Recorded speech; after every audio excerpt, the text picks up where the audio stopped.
Assalamualaikum warahmatullahi wabarakatuh. Salam sejahtera untuk kita semua, salam sehat selalu. Oke, kita langsung aja ke materi ya. Retorika kritik arsitektur sebagai kelanjutan dari materi yang lalu.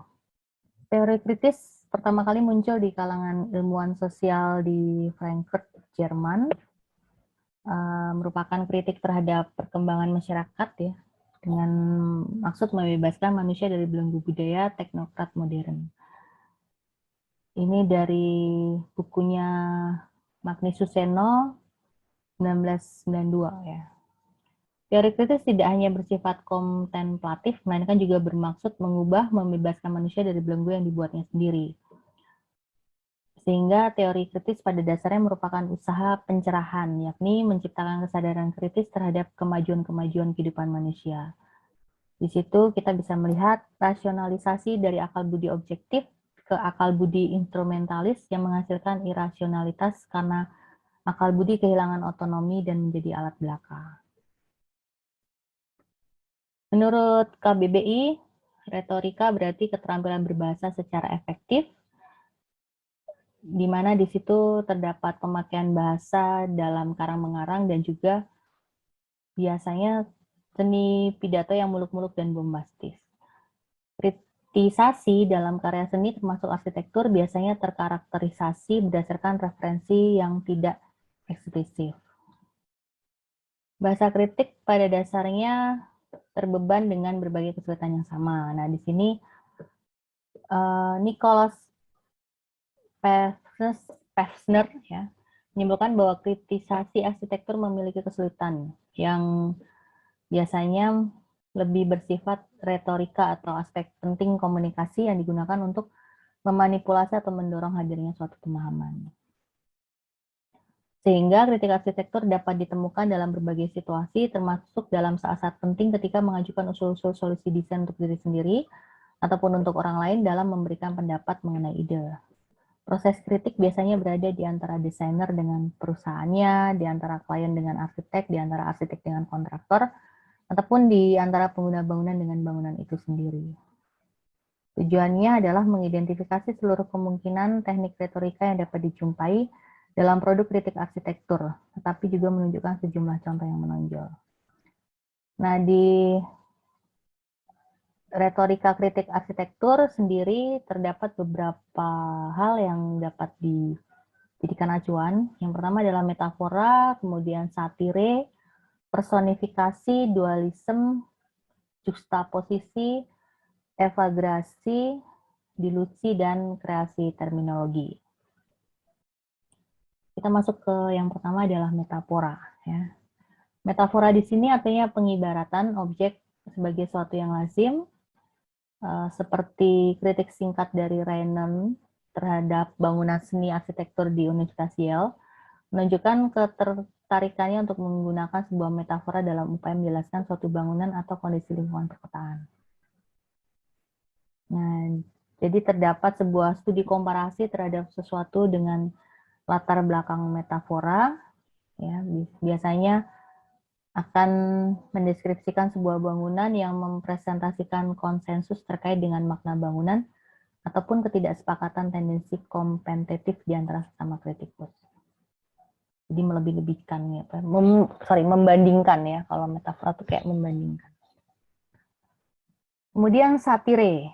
Satire ini adalah lebih melihat kepada bentuk metafora yang dalam skala luas. Jadi meliputi satu daur hidup yang dapat mencakup beberapa aspek. Satire cenderung menciptakan dunia sendiri oleh karenanya menjadi medium yang luar biasa dari kritisasi. Sebagai contoh, Montgomery ya, mengembangkan serangkaian situasi dalam dunia keprofesian arsitektur. Dia melakukan sebuah surat pada majalah Architectural Record. Nah, di situ dia menggambarkan bangunan-bangunan di Lincoln Center sebagai aktor-aktor dalam panggung tertentu, dan di situ juga melihat bahwa atribut metaforik pada bangunan merupakan kostum dan tata panggung. Jadi di sini tuh kayak diibaratkan sebuah panggung di mana bangunan-bangunan ini memiliki perannya masing-masing gitu ya. Dan terdapat temperamen artistik dan kepribadian yang berbeda-beda gitu. Karena bentuknya memiliki bentuk yang sama-sama kubisme tapi dia dengan model yang berbeda dari bentuk jendelanya ataupun bentuk tampilannya, sehingga di sini terlihat seperti sebuah panggung dengan latar belakang kota yang seperti itu gitu ya.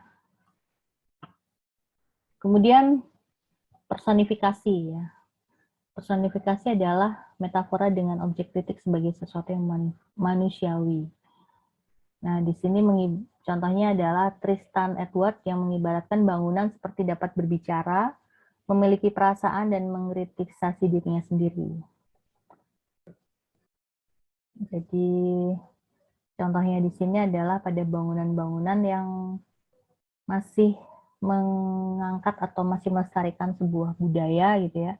Sementara lingkungan sekitarnya itu sudah lebih modern gitu. Sehingga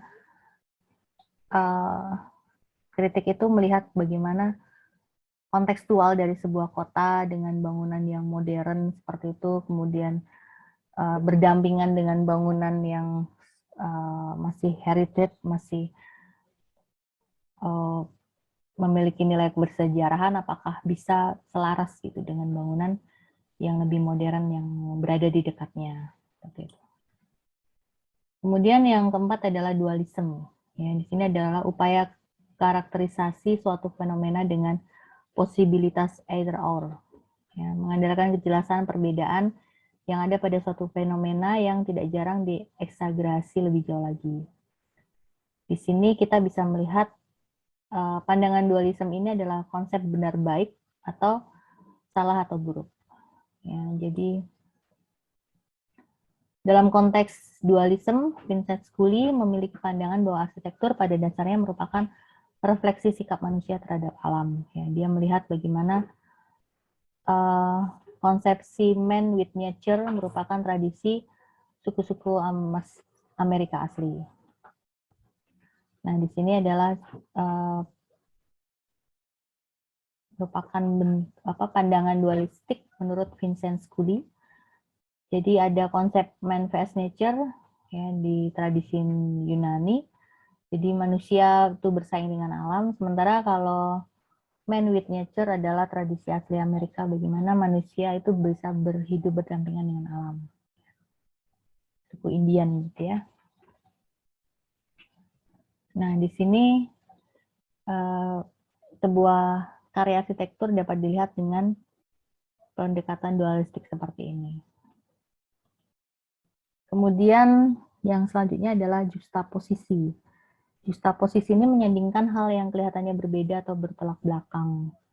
Misalnya pada model fotografi ya. Hal-hal ini sangat kontras, ditunjukkan secara gambling dalam sebuah foto. Kemudian ada kata before and after pada sebuah teknik justaposisi. Jadi contohnya seperti ini ya. Jadi sebuah foto kemudian disandingkan foto masa lalu disandingkan dengan keadaan masa kini. Seperti itu. Ini foto masjid gede ya, masjid gede di Jogja. Kemudian ini kota tua, ya. Ini foto zaman dulu, kemudian disandingkan dengan keadaan sekarang, kayak gitu. Medium dinilai sebagai teknik yang efektif karena dapat menggiring para pengamat kepada hal-hal atau arah pemahaman yang masuk akal. Nah, kemudian sehingga orang akan mengkritik bagaimana tadi ya bentuk kondisi lampau dengan kondisi sekarang itu apakah terdapat perbedaan atau tidak. Kemudian jika terjadi perbedaan yang sangat mendasar itu mungkin bisa menjadi bahan kritik. Misalkan ada bangunan bersejarah yang dia dirobohkan kemudian berganti bentuk ke bentuk yang berbeda, itu akan menjadi bahan kritisasi bagi pemerhati budaya biasanya, seperti itu ya. Kemudian eksagerasi ya. ini melebih-lebihkan kepada aspek tertentu, biasanya dengan cropping, yang juga cenderung mengalihkan perhatian dan sengaja dihilangkan. Ya. Contoh teknik eksagerasi, jadi ada bagian-bagian yang sengaja untuk tidak diperlihatkan. Kemudian dilusi adalah teknik yang bertolak belakang dengan eksagerasi. Jadi di sini subjek penggambaran atau sesuatu yang menjadi bahan untuk dianalisis ini malah diletakkan di belakang dari sebuah objek yang lain gitu ya. Misalkan ada sebuah kastil tapi yang difoto tuh justru ranting-rantingnya. Jadi kelihatan bahwa maksudnya di sini kayak oh ini lokasi tersebut ya letaknya di area yang di dalam hutan atau seperti itu. Jadi untuk menciptakan penilaian orang terhadap sebuah tempat dengan setting lingkungannya. Kemudian yang selanjutnya adalah kreasi terminologi. Ya. Di sini membuat istilah baru yang pada mulanya menjadi kata-kata yang mudah diingat, tetapi pada gilirannya menjadikan istilah yang lazim dalam praktek sehari-hari. Jadi ada misalkan istilah subtopia, yaitu merupakan gabungan dari suburbia dan utopia yang diperkenalkan dalam majalah Architectural Review. Kesimpulannya, bahwa retorika kritisasi adalah suatu alat bahwa seluruh kritisasi sifatnya bias. Bahwa posisi seorang kritikus hanya sekedar merefleksikan diri sebagai seorang ahli dari sudut pandang kritis bila sebagai sebuah eksperimen. Kemudian dia melihat bagaimana sebuah karya itu diuji apakah sesuai dengan perannya, gitu ya. Kemudian bagaimana dengan lingkungan sekitarnya, dan juga apakah selaras dengan lingkungan binaan yang ada, gitu ya. Nah, resiko perhatian yang berlebihan terhadap teknik kritis biasanya mengurangi kemungkinan bagi para kritikus untuk memanipulasi pengamatan dan menjadikan malah kritisasi tersebut menjadi rentan kritik karena bisa saja diinterpretasikan dari pendapat pribadi. Jadi sangat penting seorang kritikus dia menilai sesuatu memang ada dasar teorinya gitu ya. Ada dasarnya. Jadi jangan sampai hanya pendapat pribadi saja.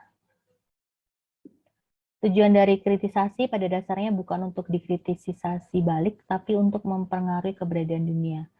Dalam hal ini dunia arsitektur pada khususnya. Oke, akhir kata, wassalamualaikum warahmatullahi wabarakatuh. Salam sejahtera untuk kita semua. Salam sehat selalu, tetap semangat.